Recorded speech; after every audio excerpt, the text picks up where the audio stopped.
Abra sua Bíblia aí no Evangelho de Lucas, no capítulo 5.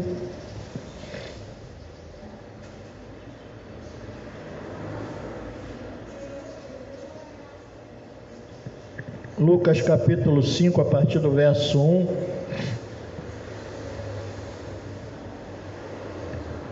Inicialmente nós vamos ler do verso 1 até o verso 11.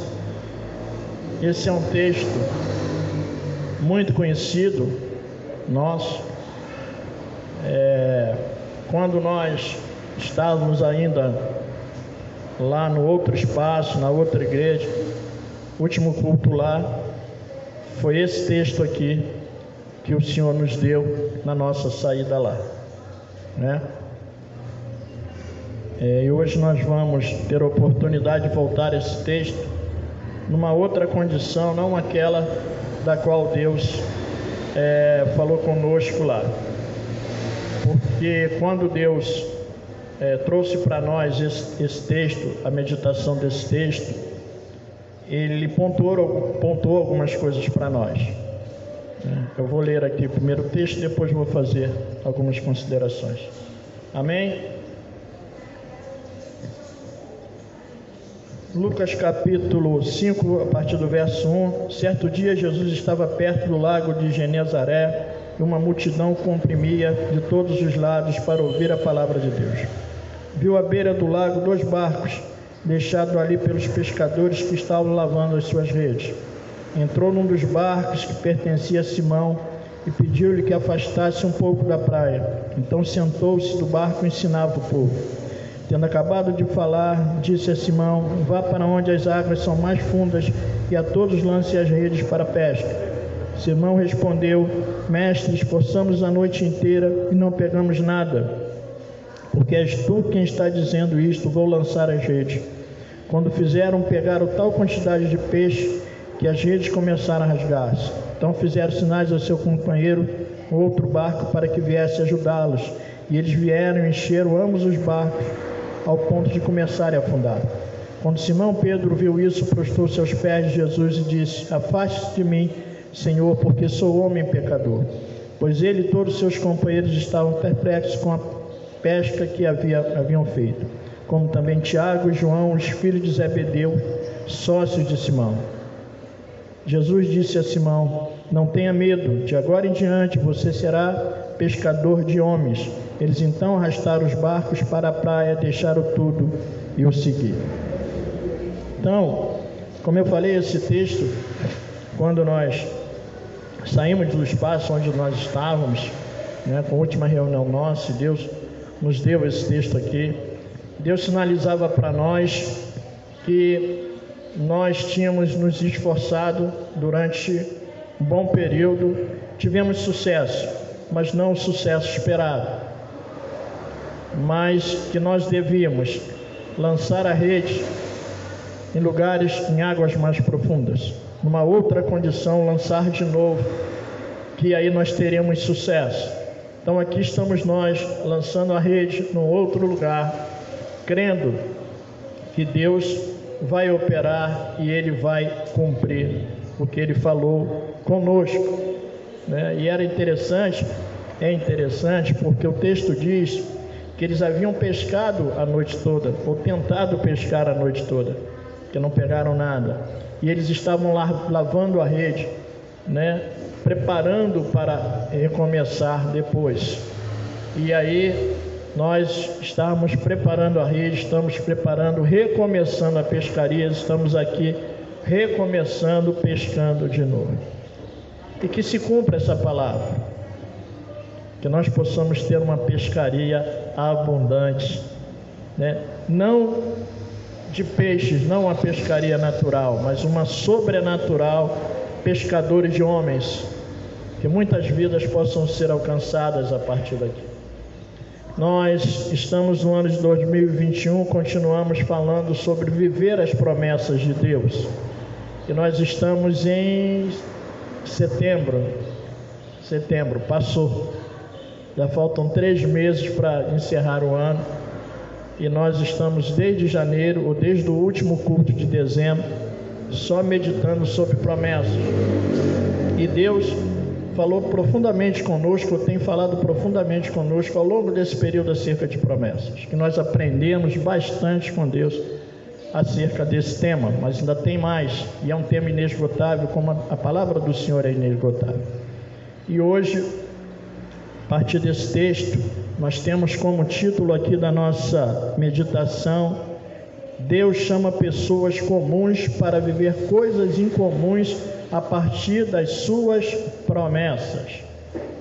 Vou repetir: Deus chama pessoas comuns para viver coisas incomuns a partir das suas promessas. Pessoas comuns, homens comuns, mas em Deus, pelo poder de Deus, pela ação de Deus, capazes de viver coisas incomuns ou fazer coisas incomuns. Lembrando de Elias, a palavra do Senhor declara que ele era homem como nós, sujeito às mesmas paixões que nós. Mas ele orou e o céu fechou. Ele orou e a chuva veio. Um homem como nós. Então, se Deus usou Elias, o mesmo Deus que usou Elias, Ele é capaz de usar a minha vida e a sua vida. Mesmo que aos nossos olhos e aos olhos das pessoas, nós sejamos comuns.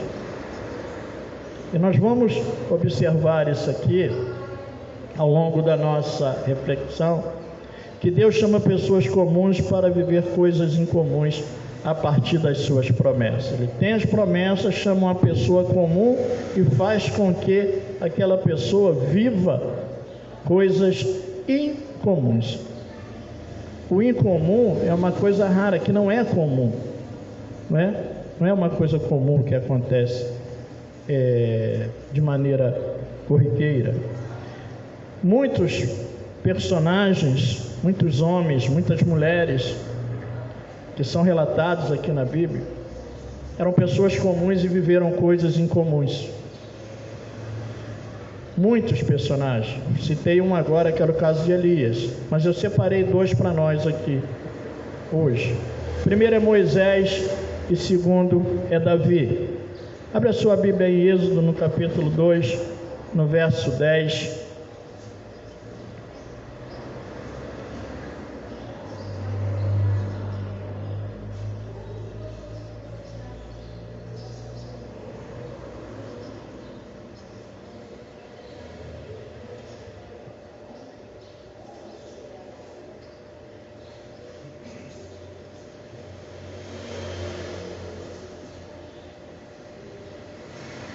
E aí nós vemos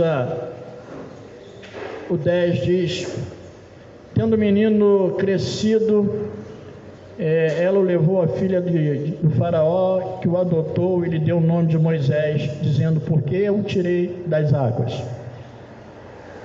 Por que eu peguei a partir desse verso? Porque nós conhecemos a história de Moisés. Era um período que os meninos que nasciam, eles eram mortos pela parteira, para que eles não vingassem, era uma ordem lá para elas. E Moisés, ele é preservado, ele é colocado num cesto, e aí ele é preservado de uma maneira milagrosa e se entrega, a filha de Faraó. Não por coincidência, a filha de Faraó estava ali, e aí Moisés, ele é adotado por ela e vai viver lá como filho da filha de Faraó, lá no palácio. E o tempo passa, Moisés era hebreu, e o tempo passa, e a escravidão aumenta, os maus tratos aumentavam sobre o povo de Deus ali naquele lugar. Em dado momento, Moisés vê um egípcio maltratando um hebreu. Ele vai lá defender, ele se mete, e aquele homem acaba morrendo, ele acaba matando aquele egípcio. E aí, por conta disso, ele foge, com medo, ele foge. E depois, Deus ouve o clamor daquele povo, da angústia que aquele povo vivia, e Deus escolhe e chama Moisés para, através da vida dele, tirar aquele povo de lá. E aí, no capítulo 3, a partir do verso 1, Êxodo 3, verso 1, nós vemos lá, Êxodo 3, partir do verso 1, diz assim: Moisés pastoreava o rebanho de seu sogro Jetro, que era sacerdote de Midian. Um dia levou o rebanho para o outro lado do deserto e chegou a Horebe, o monte de Deus.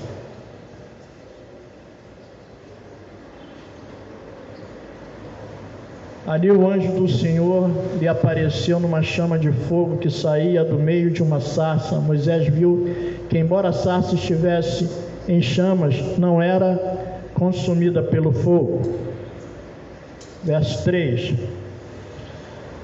Que impressionante, pensou, por que a sarça não se queima? Vou ver isso de perto. O Senhor viu que ele se aproximava para observar, então do meio da sarça, Deus o chamou: Moisés, Moisés. Eis-me aqui, respondeu ele. Então disse Deus: não se aproxime, tire as sandálias dos seus pés, pois o lugar em que você está é terra santa. Disse ainda: eu sou o Deus do seu pai, o Deus de Abraão, o Deus de Isaque, o Deus de Jacó. Então Moisés cobriu o rosto, pois teve medo de olhar para Deus. Verso 7. Disse o Senhor: de fato tenho visto a opressão sobre o meu povo no Egito, tenho escutado o seu clamor por causa dos seus feitores e sei quanto eles estão sofrendo. Por isso desci para livrá-lo das mãos dos egípcios e tirá-los daqui para uma terra boa e vasta, onde há leite e mel com fartura, a terra dos cananeus, dos hetitas, dos amorreus, dos fariseus, dos heveus e dos jebuseus. Pois agora o clamor dos israelitas chegou a mim e tenho visto como os egípcios os oprimem. Vá, pois agora eu envio ao faraó para tirar do Egito meu povo, os israelitas. Moisés, porém, respondeu: Deus, quem sou eu para apresentar-me ao faraó e tirar os israelitas do Egito? Deus afirmou: eu estarei com você. Esta é a prova de que sou quem envia. Quando você tirar o povo do Egito, vocês prestarão culto a Deus neste lugar. Então Deus chama Moisés e Moisés diz: quem sou eu para tirar o povo de lá? E no capítulo 4, a partir do verso 10, nós estamos no 3, nós vamos ver o 4, a partir do verso 10.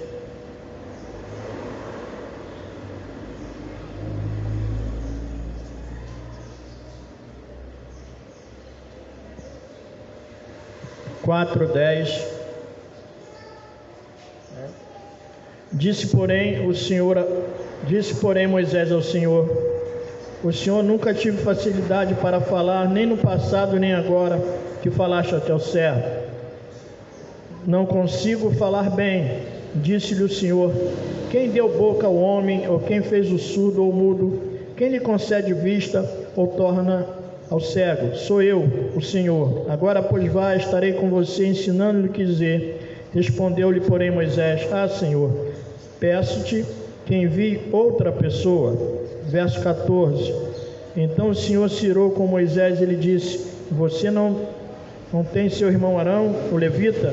Eu sei que ele fala bem, ele já está vindo ao seu encontro e se alegrará ao vê-lo. Você falará com ele, ele dirá o que ele deve dizer. Eu estarei com vocês quando falarem.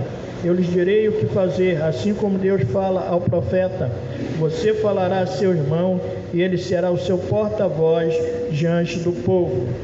Leve na mão esta vara, com ela você fará sinais milagrosos. Verso 10, voltando, disse, porém, Moisés ao Senhor: Senhor, nunca tive facilidade para falar, nem no passado, nem agora. E aí Moisés, ele se coloca, né? Primeiro ele diz que ele não tem condições, depois ele diz da dificuldade dele, né? E aí ele tenta, né, não aceitar o chamado, dar as desculpas, as justificativas, né? Mas Deus fala para ele: Você não tem seu irmão? Ele fala bem, ele vai ser o seu porta-voz, né? Eu vou falar com você e você vai transmitir as palavras a ele. E é interessante, né? Porque Moisés, um homem, mesmo criado lá na casa de Faraó, um homem e um homem comum. E nós sabemos como Deus usou Moisés. E aqui ele fala para ele, leva na mão esta vara, com ela você fará os sinais milagrosos. Você fará coisas incomuns, coisas extraordinárias. Moisés viveu assim experiências fantásticas. Moisés viu o mar abrir e passar com o povo. Moisés viu água sair da rocha. Moisés viu comida vindo do céu, né? Coisas fantásticas. Mas um homem como nós. Davi é um outro que viveu essa condição. Vamos ver lá 1 Samuel no capítulo 16, um pouco da história de Davi. 1 Samuel no capítulo, primeiro livro de 1 Samuel, capítulo 16, a partir do verso 1. Nós vamos ler até o verso 13.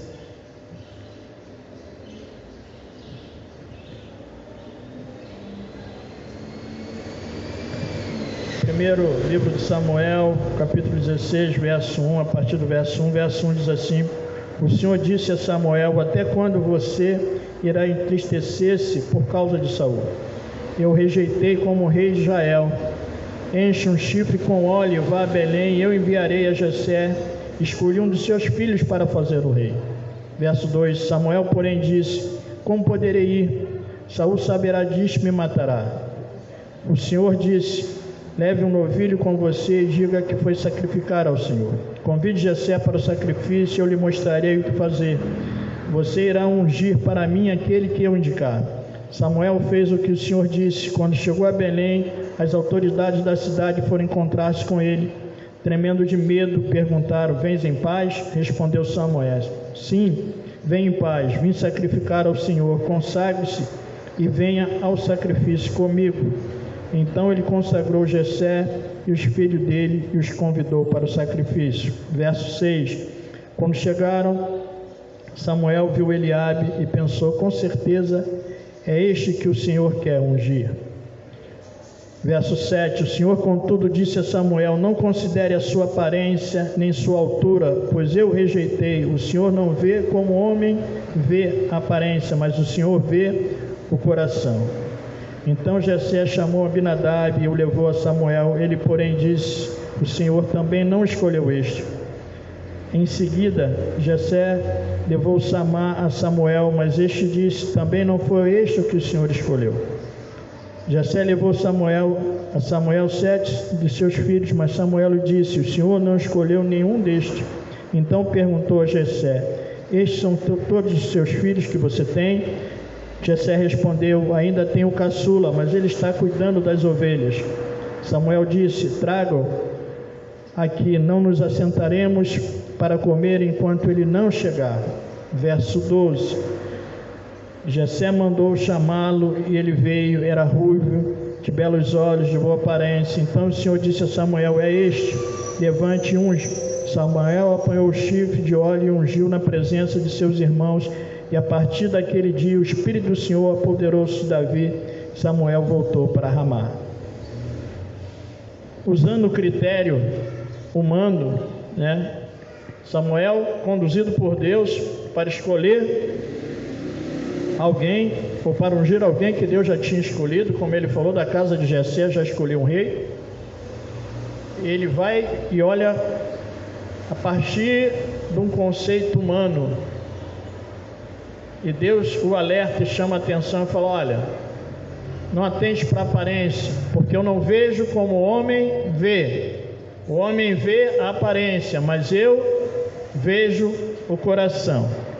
E depois de passar todos os irmãos de Davi, o profeta pergunta ao pai de Davi, Jessé: acabou, você não tem mais filhos? Ele falou: não, ainda tem um, o caçula. Pô, mas ele está lá no campo cuidando das ovelhas. Cuidar das ovelhas era uma função dos servos ou dos filhos que tivessem menos importância naquele contexto. E ele estava lá. Uma atividade comum, um jovem comum, mas que já tinha sido escolhido por Deus para ser rei em Israel. E é interessante porque quando Deus chama Moisés, diz que ele estava apacentando ou pastoreando os rebanhos de Jetro, seu sogro. Quando ele chama Davi, ele estava apacentando os rebanhos de seu pai, ovelhas. Ele estava cuidando de ovelhas, de animais. Mas o chamado para Âmburo era para cuidar de homens, das ovelhas do Senhor, do povo de Deus. E Deus o chama, eles já tinham uma condição de cuidar, eles já sabiam como era o cuidado, eles já sabiam qual eram as condições da ovelha, para conduzir a ovelha, né? Com certeza naquele contexto eles pegaram muito ovelhas rebeldes, né? Tem ovelha rebelde que está ferida e o pastor vai buscar tratar, ela não aceita, ela ainda quer morder o pastor. Tem ovelha que se rebela, que quer pegar um caminho contrário. Aí o pastor pega o cajado, né? O cajado tem uma ponta lá e puxa assim, ó, para trazer a ovelha de volta. Aí tem o cajado e tem outra ferramenta que o pastor tem? Além do cajado? Tem outra coisa, o que é? Fala aí, gente. Não? Tem outra ferramenta? É só o cajado? É só o cajado? Reinaldo, o pastor usa só o cajado para conduzir? Ah, eles não quiseram dizer que tem a vara, não. Eles esqueceram da vara. Deu amnésia no povo. Tem cajado e tem a vara, meu irmão. As perninhas das ovelhas. Às vezes a vara canta. Mas a semelhança de Deus, o pastor tem que corrigir as ovelhas por amor. Porque Deus corrige aos filhos que ama, né? Então tem que ser no amor. Como Pedro falou lá, ó, não por ganância nem por violência, mas por amor, cuida por amor. Então até quando se libera, né, com o coração, né, não é para machucar a ovelha, entendeu, Senhor? Não é para maltratar a ovelha, mas é para corrigir, entendeu, Déia? Então tem ovelha que é rebelde, aqui não tem isso, aqui só tem ovelha docinha. Ainda tem o negócio dos bodes no meio, mas aqui não tem não, rei, aqui não tem não. Aqui não tem só ovelha. Só ovelhinha. E só ovelhinha mansa. Como diz nosso irmão Francisco, só docinho, tudo movinha, né? Eu lembro quando eu converti, Bruno, o negócio era feio, filho, né? Mas de vez em quando o papai ainda libera umas varadas na perna, né? De vez em quando ainda tem. Então ambos tinham esse conhecimento sobre a ovelha, a respeito de ovelha e cuidar. E é interessante porque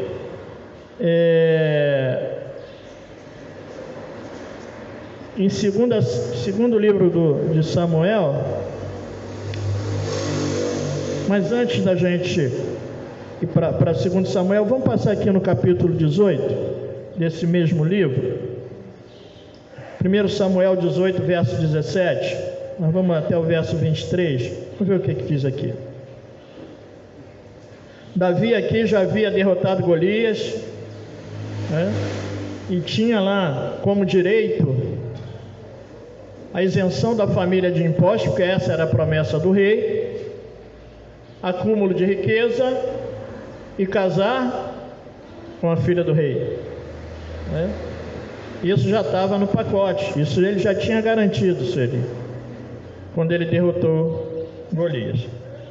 E aí no capítulo 18, no verso 17, a partir do verso 17 diz assim: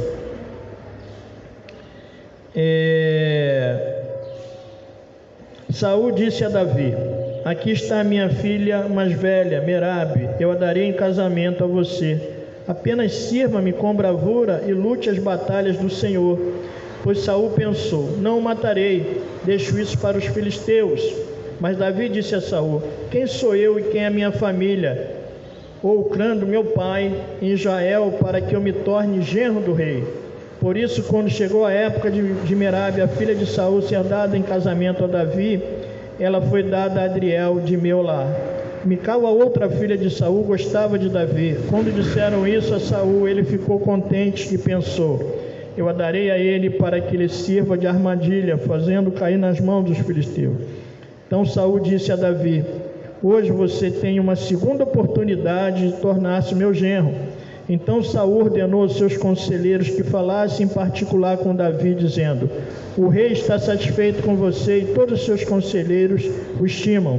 Torne-se agora genro do rei. Quando falaram com Davi, ele disse: vocês acham que tornar-se genro do rei é fácil? Sou homem pobre e sem recursos. Sou uma pessoa simples, uma pessoa comum. Você acha que uma pessoa comum, para uma pessoa comum como eu, é fácil passar a ser genro do rei?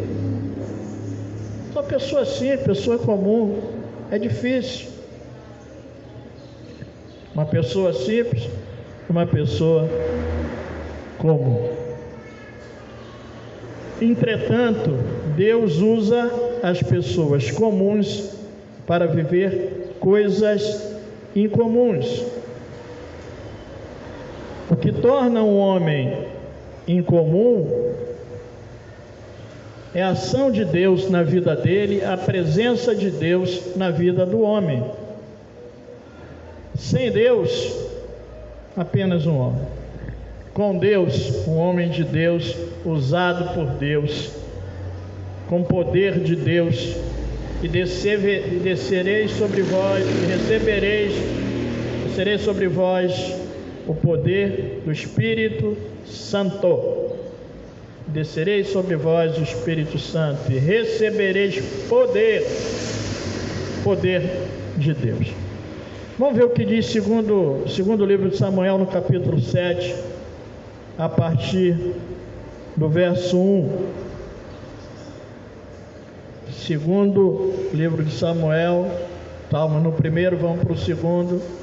Isso, a partir do 1. Nós vamos ler até o verso 9.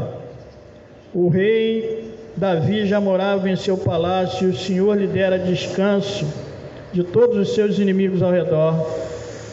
Certo dia ele disse ao profeta Natã: aqui estou eu morando num palácio de cedro, enquanto a arca de Deus permanece numa simples tenda.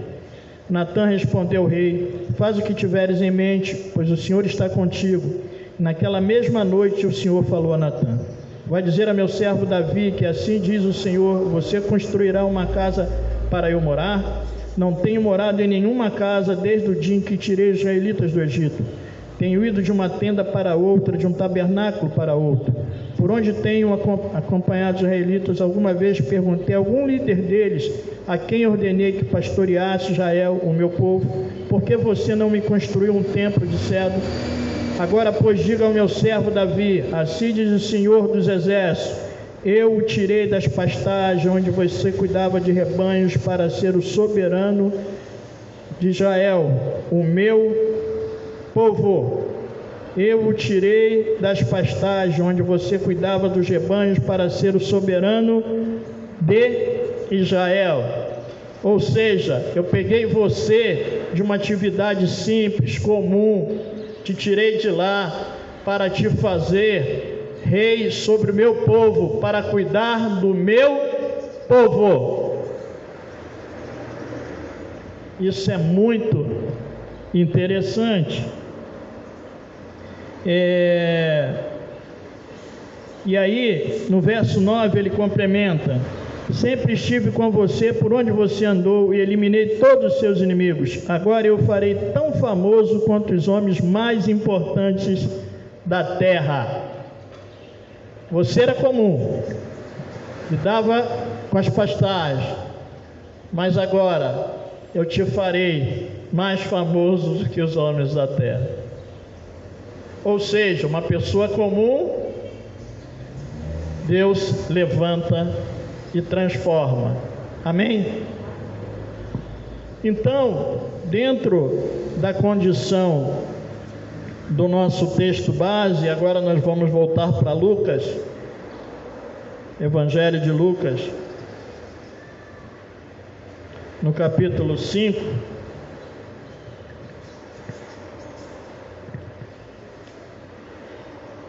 E o último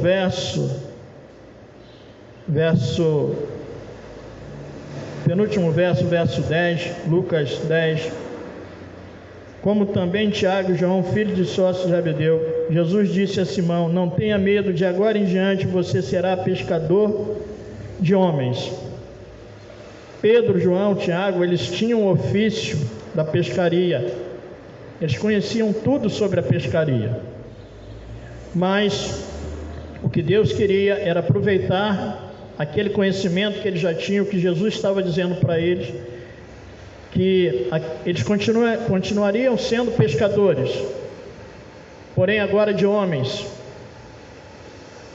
porém uma outra pescaria, uma pescaria muito mais importante. Iam passar a pescar homens. E aí, Atos, capítulo 4, do verso 13, vamos ver aqui o que diz Atos 4, 13.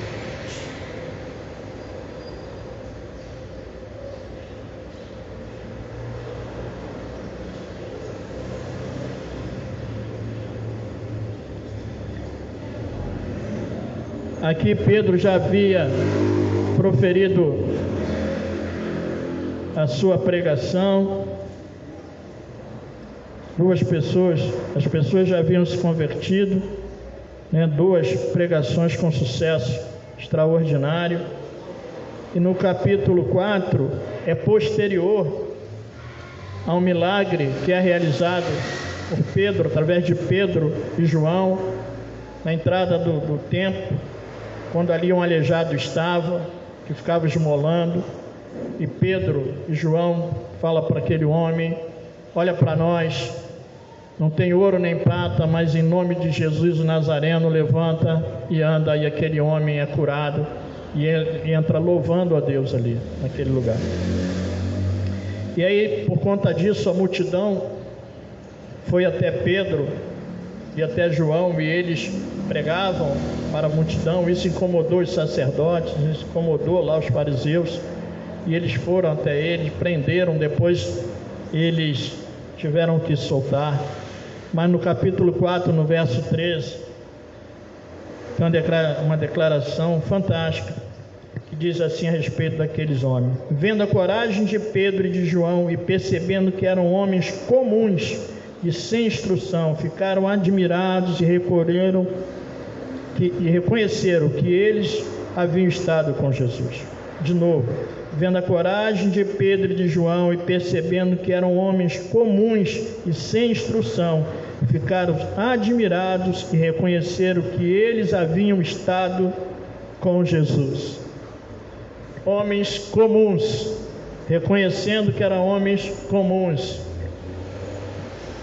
homens indoutos, como diz mais na frente no outro texto. E aí, Deus usa esses homens comuns para fazer prodígios e maravilhas. A Bíblia diz que ao passar Pedro, a sombra de Pedro, curado. Quantos sinais Deus fez através da vida de Pedro? Um homem comum. a partir de João, um homem comum. Eles constataram que eles eram homens comuns. Porém, eles tinham algo em comum. Diz que eles reconheciam que eles haviam estado com Jesus. Eles foram preparados em torno de 3 anos e meio por Jesus, discipulados por Jesus, para dar continuidade à missão. Homens comuns tornados incomuns pela ação de Deus, pelo poder de Deus. E aí Jesus falou para Pedro: olha, você vai ser pescador de homens. Isso é uma promessa. Você será pescador de homens. Vamos ver nesse mesmo livro, Atos, capítulo 2,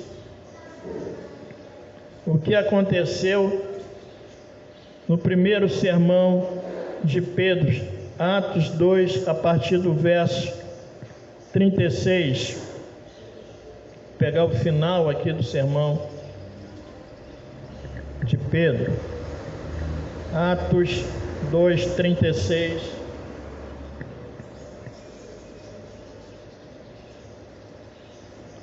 Diz assim, Pedro, concluindo seu sermão: portanto, que todo Israel fique certo disso, esse Jesus a quem vocês crucificaram, Deus o fez Senhor e Cristo.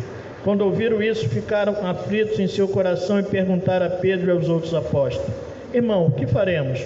Pedro respondeu: arrependa-se cada um de vocês, seja batizado em nome de Jesus Cristo para perdão de seus pecados, e receberão o dom do Espírito Santo.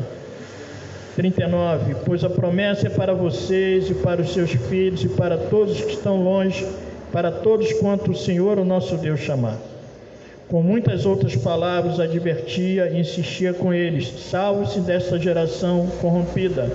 Os que aceitaram a mensagem foram batizados, e naquele dia houve um acréscimo de cerca de 3.000 pessoas.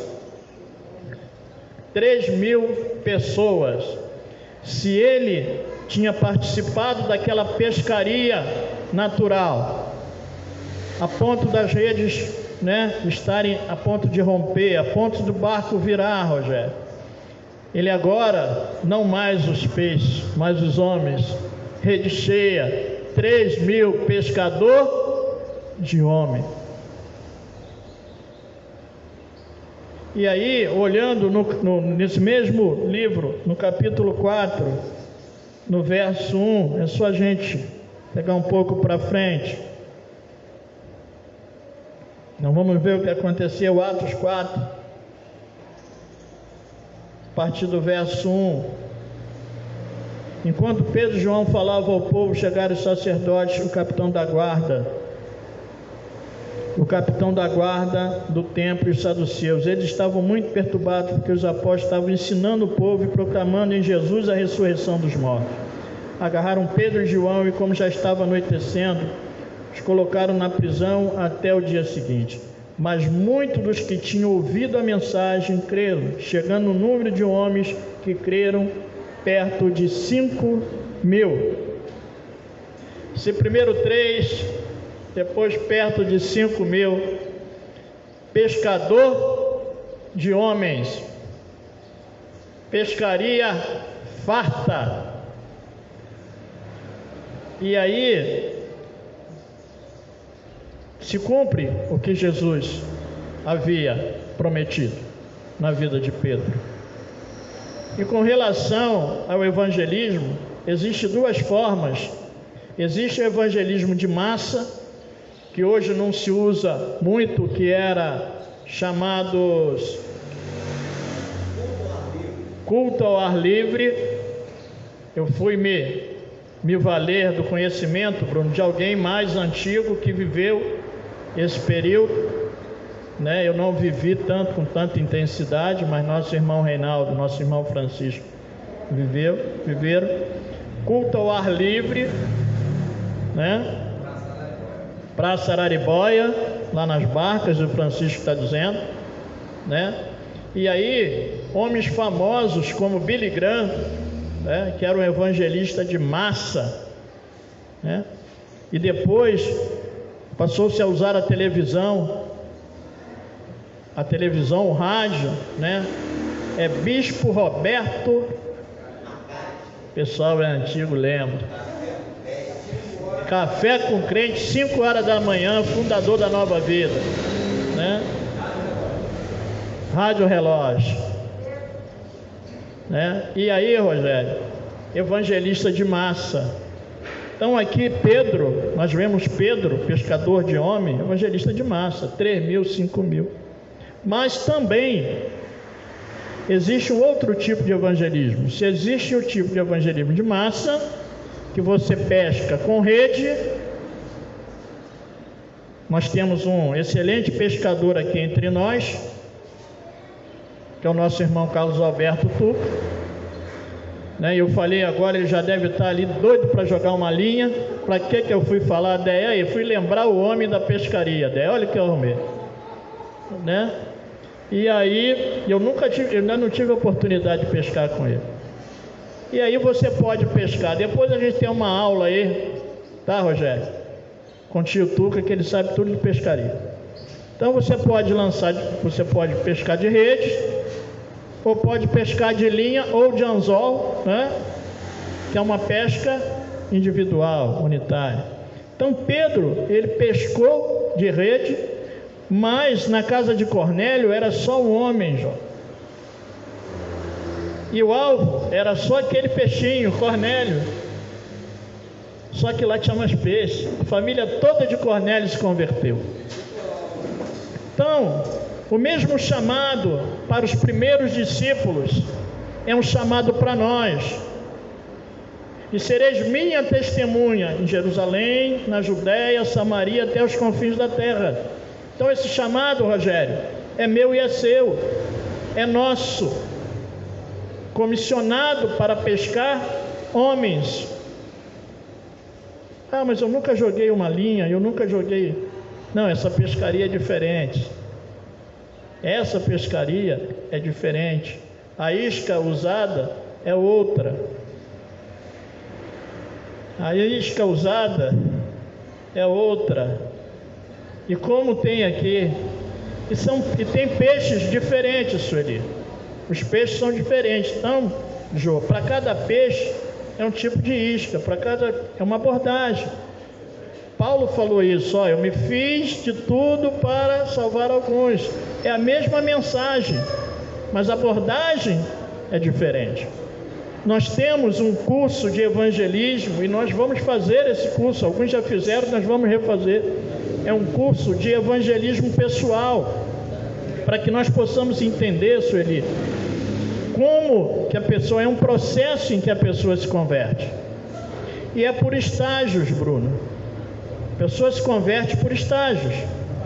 E a gente observa isso claramente na Bíblia.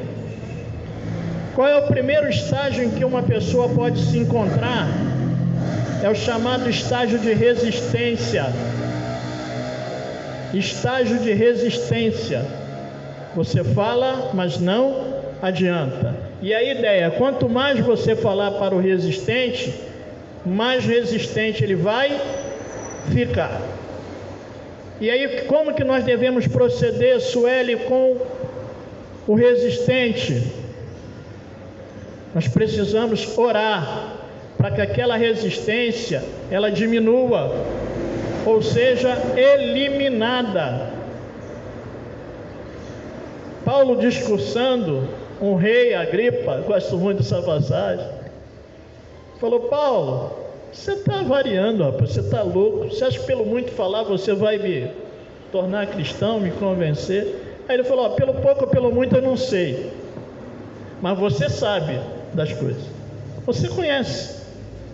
E quando falou da ressurreição, ele falou: isso a gente ouve no outro dia, e foi embora.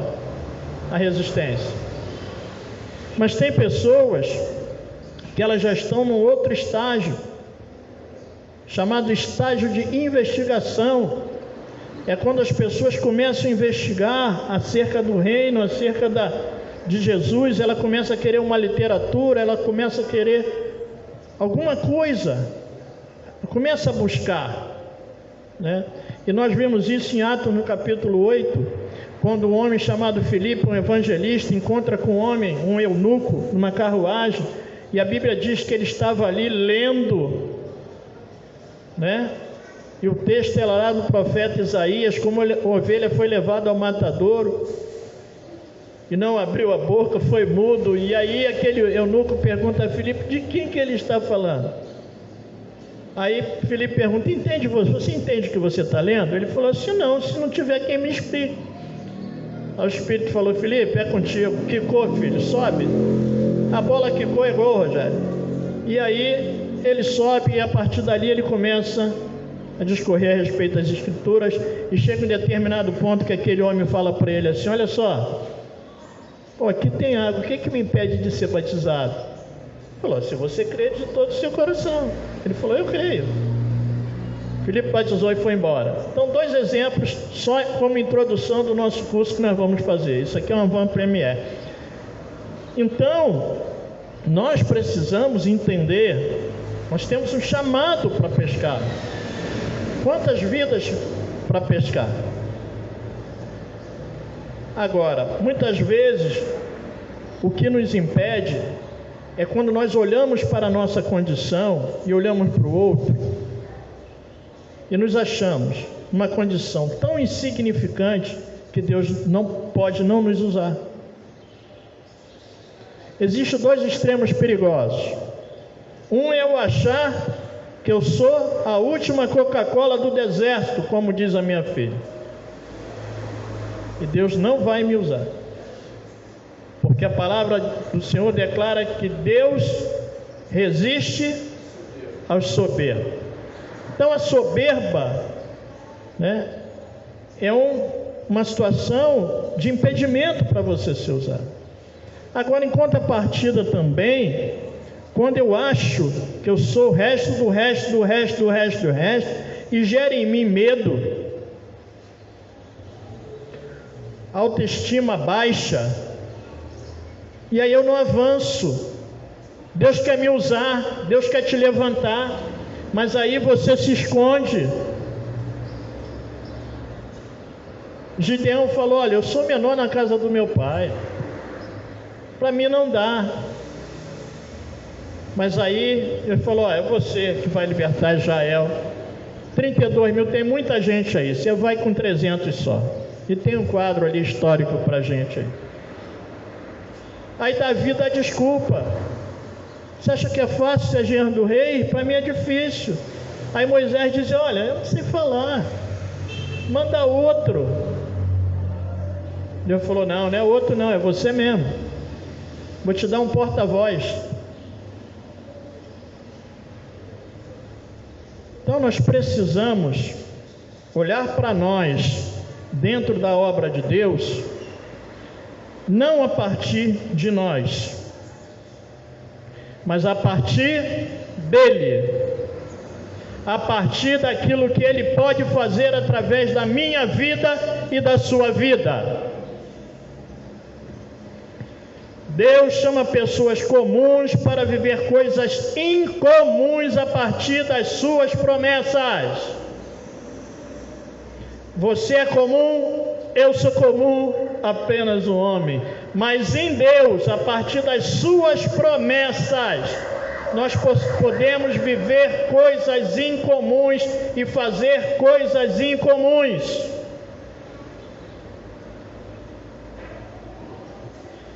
Pedro e João curam um homem na entrada do templo. Tem uma situação de aparente contradição, quando aquele homem olha para eles esperando receber uma esmola, Rogério, e ele fala assim, ó, não tenho ouro nem prata, não é isso que eu vou te dar, mas em nome de Jesus Nazareno, levante e anda. E Pedro ainda fala, olha para nós, olha para aqui, olha aqui. Olha aqui para nós. E depois, quando aquele homem é curado, que a multidão vai e fica olhando para eles assustada, aí Pedro fala assim, por que vocês estão olhando para nós? Interessante. Primeiro ele diz para ele, Sueli, olha para mim. Ele chama a atenção para ele, olha para mim. Aí depois que o milagre acontece, Aí ele diz àquele povo: por que vocês estão olhando para nós? Como se pelo nosso poder nós tivéssemos realizado tal fato. Foi pelo nome de Jesus, o poder dele operando em nós, que esse homem foi curado. É o poder dele operando em nós, pessoas comuns. 1 Coríntios, capítulo 1, verso 18, para nós fecharmos aqui.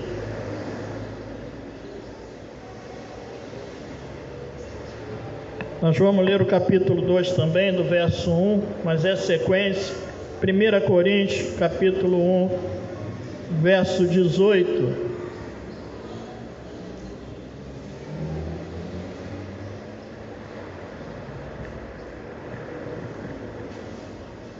Paulo falando à igreja de Corinto. Verso 18 diz assim: pois a mensagem da cruz é loucura para os que estão perecendo, mas para nós que estamos sendo salvos é poder de Deus, pois está escrito: destruirei a sabedoria dos sábios, rejeitarei a inteligência dos inteligentes. Verso 20: onde está o sábio? Onde está o erudito? Onde está o questionador desta era? Acaso não tornou Deus louca a sabedoria deste mundo? Visto que na sabedoria de Deus o mundo não conheceu por meio da sabedoria humana, agradou a Deus salvar aqueles que creem por meio da loucura da pregação.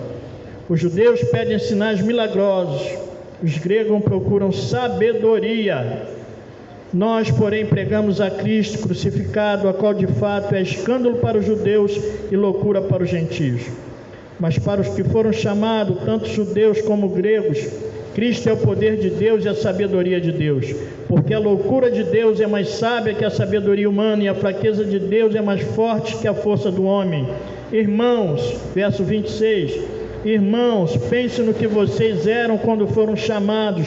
Poucos eram sábios segundo os padrões humanos, poucos eram poderosos, poucos eram de nobre nascimento, mas Deus escolheu que para o mundo é loucura para envergonhar os sábios, escolheu que para o mundo é fraqueza para envergonhar o que é forte.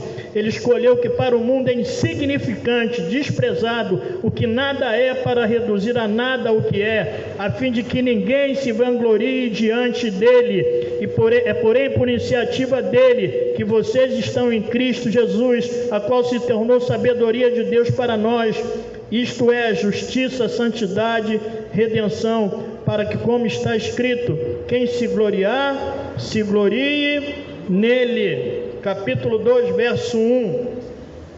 Deixa a nossa irmã mudar a sequência. Capítulo 1, vamos para o capítulo 2. Aí mesmo.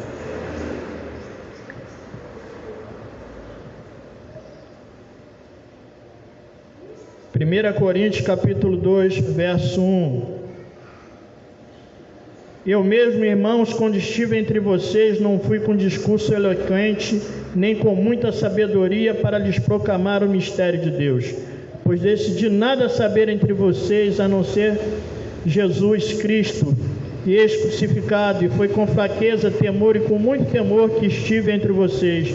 Minha mensagem, minha pregação não consistiram em palavras persuasivas de sabedoria, mas consistiram em demonstração de poder do Espírito, para que a fé que vocês têm não se baseie na sabedoria humana, mas no poder de Deus. Quantos de vocês eram sábios, eram de nobres nascimentos? Deus usa homens comuns, como eu e como você, para pescar outros homens, a partir das suas promessas. Amém? Amém? Amém? Vamos pôr de pé.